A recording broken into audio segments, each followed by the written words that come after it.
I'm here now, and of course I'm gonna, it's late in the day.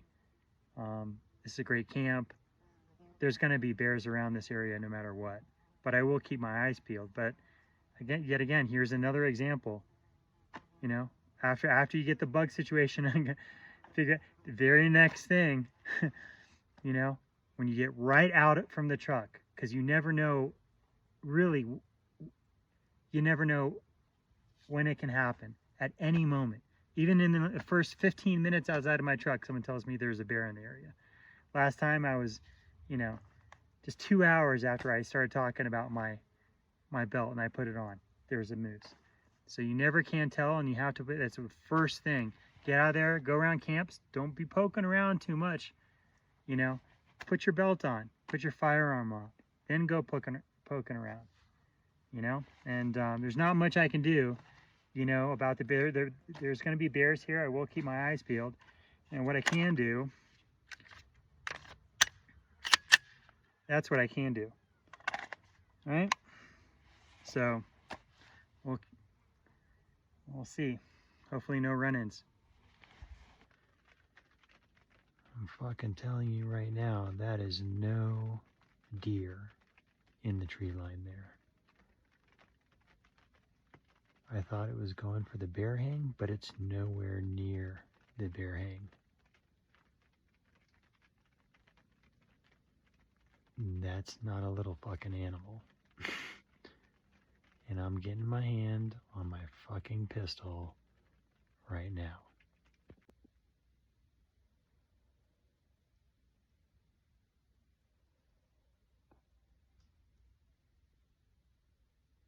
Okay. So the real breaking of real big branches and heavy breathing died down. But now I can hear commotion over towards the bear hang. And it's working on that fucker right now. So I might just load up a magazine in the 308 while I'm at it. The video that I captured where I was hearing a very large animal in the tree line, that tree line was right there, right? And it was right on the edge of that tree line, really breaking some real big branches, big indicator, and just really heavy noise and breathing here, right there. And the thing is that I noted in the video, I thought it was going right for the bear hang, which is way over here. And that would be understandable, because if the bear is going for the bear hang, well, there's food there, and that's understandable. But if a bear is making a big commotion right there in the very close proximity, the closest area of cover before where I am, then that's cause for concern, right?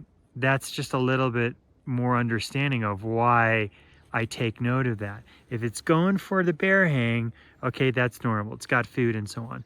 But if it's making some sort of position here, right on the edge, that's something where you take note and you get into your maybe fighting position a little bit, of which I certainly did.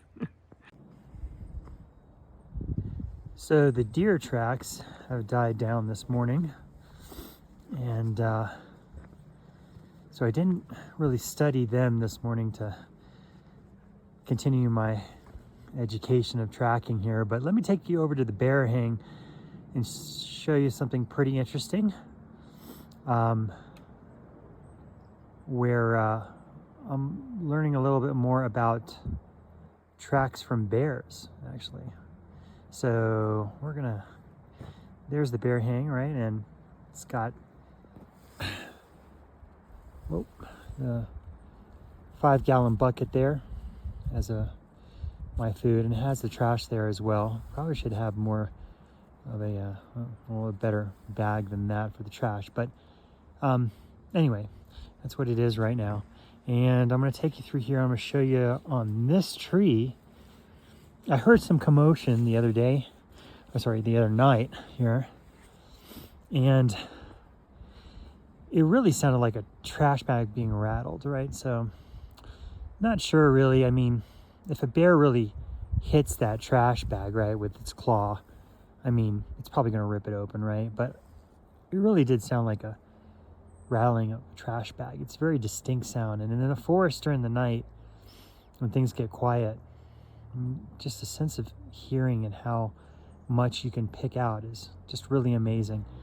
Everything gets enhanced. So I was looking here this morning and trying to figure out if, well, was that happening? Was it actually taking a swat or two at that trash can? Which, that's what it sounded like last night, actually. It sounded like it came over here and just took a swat, like one or two, and then just walked off. So maybe, you know, it went and just hit it, and its claw really didn't get into it and didn't rip it open. So quite possibly. But, you know, as I came here then to get my food and so on in the morning, I was just taking a look at this and trying to gather some evidence, right? And I looked a little closer on this tree and was trying to pick out if this was a bear sign here, right? As they typically claw like this. And this one is really hard to notice if it is or not. I mean, I can take a close look and, you know, get into further detail here and say, oh, there's some fine edges. Yeah, there's some scrape. You know, is this a scrape? Maybe. I'm not sure. There's other little things here, but hard really to tell. However, you know, if you saw a bear, I was just trying to get in position, and I could see where the bear is standing up, putting one paw over here and swiping with the other paw like this. And I'm like, well, that kind of, like, I can see the picture a little bit, right? I can see it in my head. But is that really bear sign or not? Well, let's take a look at some other bear signs which are really obvious and then compare some features. So if you take a look at this tree, this has a really obvious sign of a bear scrape here. I don't know how more clear it can possibly get. You see that right there? Okay, scrape, claw, claw, claw, claw, right there, okay? All right, that is a obvious bear scrape, okay? But one thing I'm noticing, especially when I show some other bear scrapes, is that, you know, you may say, okay, well, there's a scrape here, there, correct. Are there scrapes down lower? Generally, no, right? And once you see the trend, you'll see maybe the height of the other scrapes. This one, you'll notice, right? It's right about head height. Hopefully the bear's not going to use me as a tree to claw, but notice the location, the height of the bear scrape, right? It's about head height.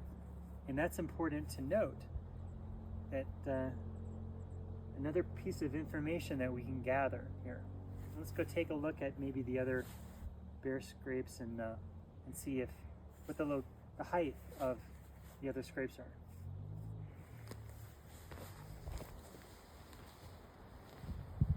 So here is another bear sign, right? Try not to get in the way. Go over here. Really obvious scrape right here, right there, right? Some clawing right here. Not any really noticeable clawing any further down. They come up and claw again. Let's take a look at the location. Standing up right here. And generally it's still, again, at about head height, right? That's where the claw marks are typically located at. All right, let's go take a look at another one. Okay, another example here.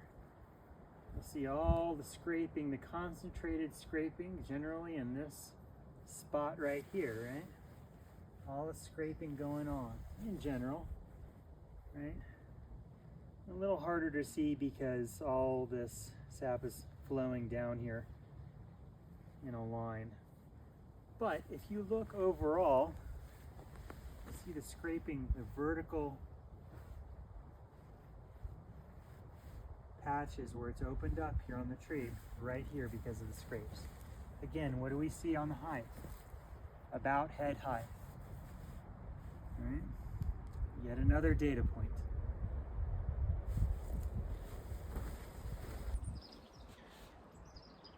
So if we go back to the bear hang and take a look at the originally plausible bear scrapes that were on the tree, that left an indication that it was getting to or trying to get to that trash bag.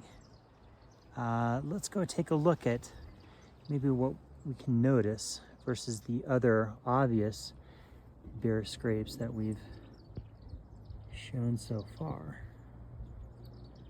All right? So if I come in here and try to take a look at these scrapes here, are they really bear scrapes? Well, it's a little harder to tell than the others, right?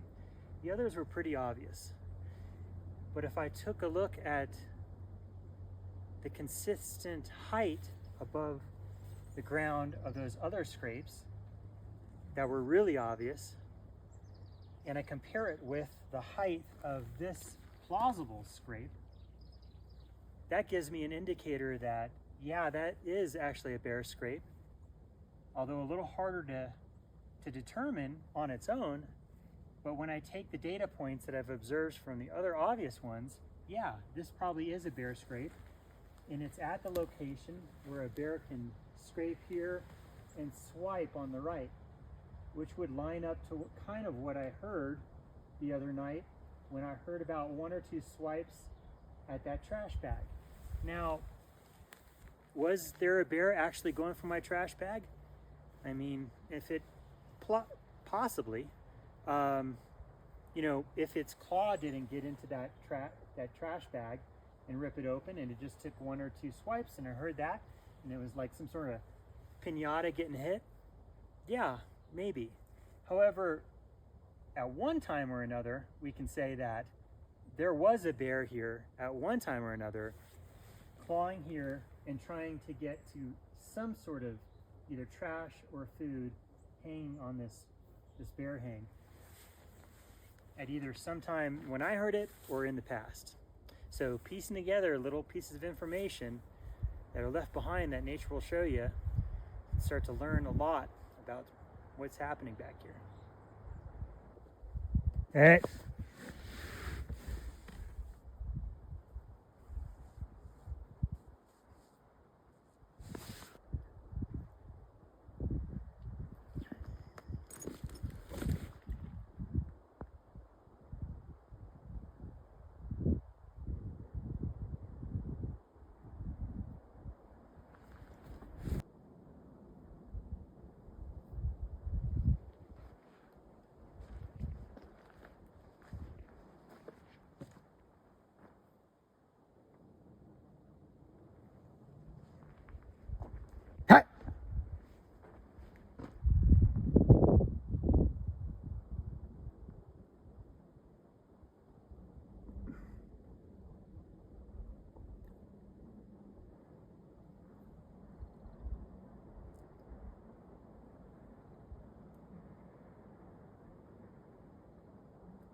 I just had a bear come up right behind me, within about 8 yards.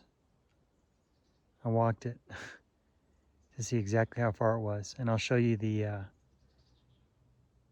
scene of where it was, where I was sitting, and where it came up. And I did capture a brief glimpse on video exactly showing where I saw him, that will line up with what I'm about to show you on the scene of how close it was. And I was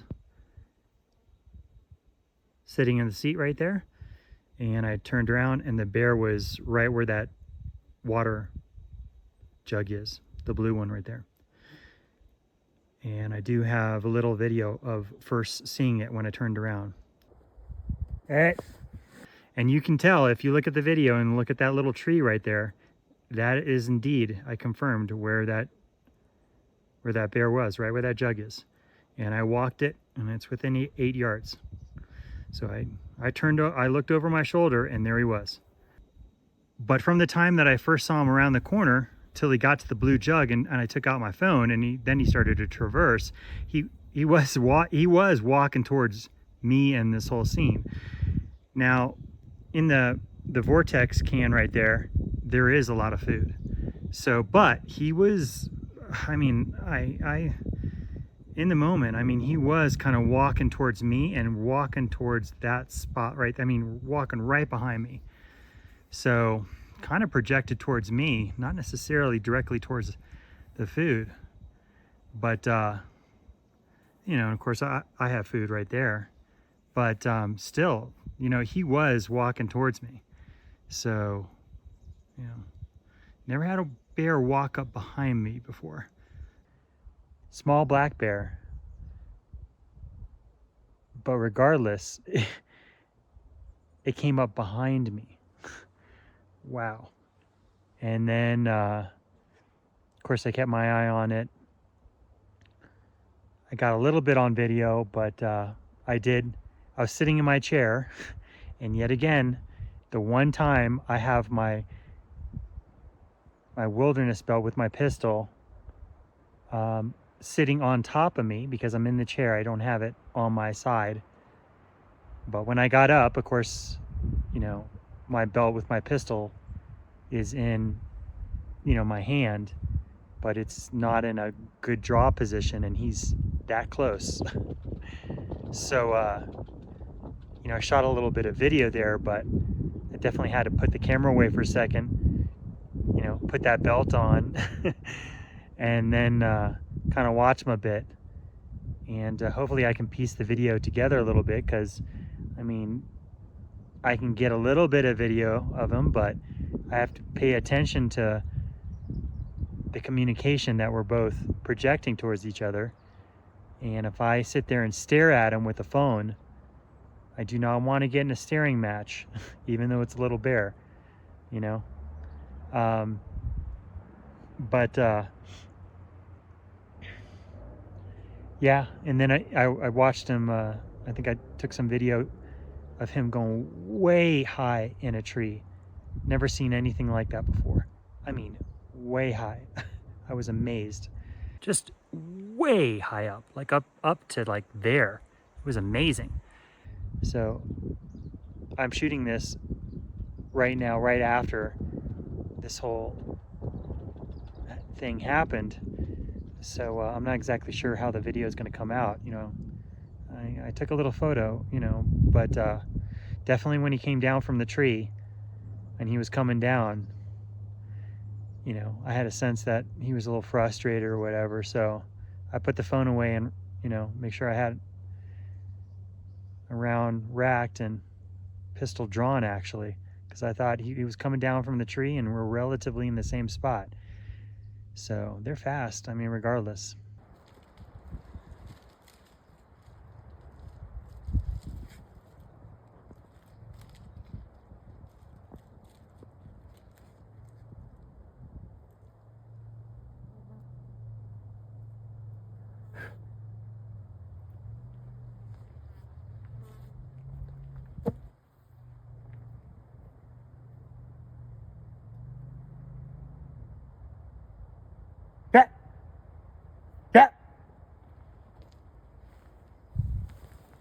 But yeah, a little bear. I mean, I wasn't too concerned, but still, when one comes up behind you, regardless of intentions, yeah, that'll catch your attention. I mean, yeah, wow, what a little encounter. And one last note, because I wanted to capture the whole moment. When the bear was coming down from the tree, and that's when I thought, okay, he's coming down to the base of the tree. It's close to me, and I just had this sense that he was just, like kind of frustrated. He made these whumping noises, like, I can't describe it, and I'm not going to try to interpret it. But I remember when I heard it, I'm like, I've heard that noise before. And I've heard that noise at night around camp here. Right when I heard it from the bear, I'm just like, oh, I've heard that before. This makes sense. But yeah, when I heard that, and then he was coming down from the tree, and it sounded like, it just felt like he was kind of frustrated, and that's when it got a little bit, he's kind of a little bit kind of walking towards me, and we almost got into it there for a little bit. But that's when I put away the phone and de-escalated.